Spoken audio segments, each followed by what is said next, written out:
पौराणिक मान्यताओं के अनुसार जब किसी की मृत्यु हो जाती है, तो लोग अपनी तेरही मनाते हैं।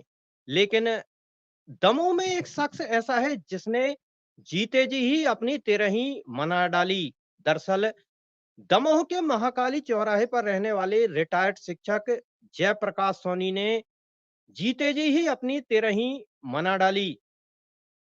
जयप्रकाश सोनी ने न सिर्फ बाकायदा अपनी तेरही के कार्ड छपवाए, बल्कि लोगों को तेरही का भोजन भी कराया और पूरे विधि विधान के साथ पूजन अर्चन कर सुंदरकांड का पाठ भी इस अवसर पर किया गया। जयप्रकाश सोनी का परिवार हालांकि इस बात के लिए राजी नहीं था कि वो अपनी तेरही मनाए, लेकिन इसके बावजूद भी जयप्रकाश सोनी की इच्छा के बाद आखिरकार परिवार राजी हुआ और बाकायदा तेरही भोज का आयोजन किया गया, जिसमें निकट के संबंधी और परिवार से जुड़े लोग और मित्र भी शामिल हुए। यह पहला मौका है जब किसी ने इस तरह के आयोजन में हिस्सा लिया।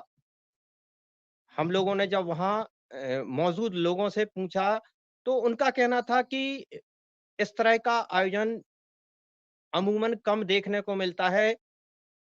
शास्त्रों में हालाँकि इसका वर्णन है कि लोग तेरही मनाते हैं, लेकिन ऐसी परिस्थिति में जबकि उनके घर परिवार में कोई ना हो या उनका तेरही संस्कार करने वाला कोई ना बचा हो, इस स्थिति में लोग तेरही मनाते हैं। लेकिन रिटायर्ड शिक्षक ने बाकायदा तेरही का कार्ड छपवाया, जिसमें उन्होंने लिखा कि मेरी आत्मा मर चुकी है और इस आत्मा विहीन शरीर के स्वस्थ रहने के लिए 13वें संस्कार का आयोजन किया जा रहा है। दमोह में भी यह 13ही संस्कार काफ़ी चर्चा का विषय रहा, जिसमें लोग तो शामिल हुए, लेकिन वो इसके पक्ष में नहीं थे कि लोग इस तरह से अपनी तेरही मनाएँ।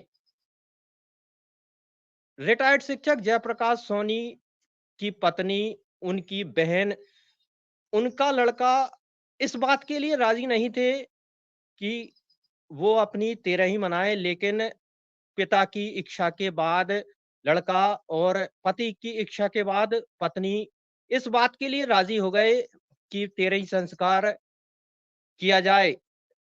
बहरहाल यह तेरही संस्कार दमोह शहर में चर्चा का विषय बना हुआ है।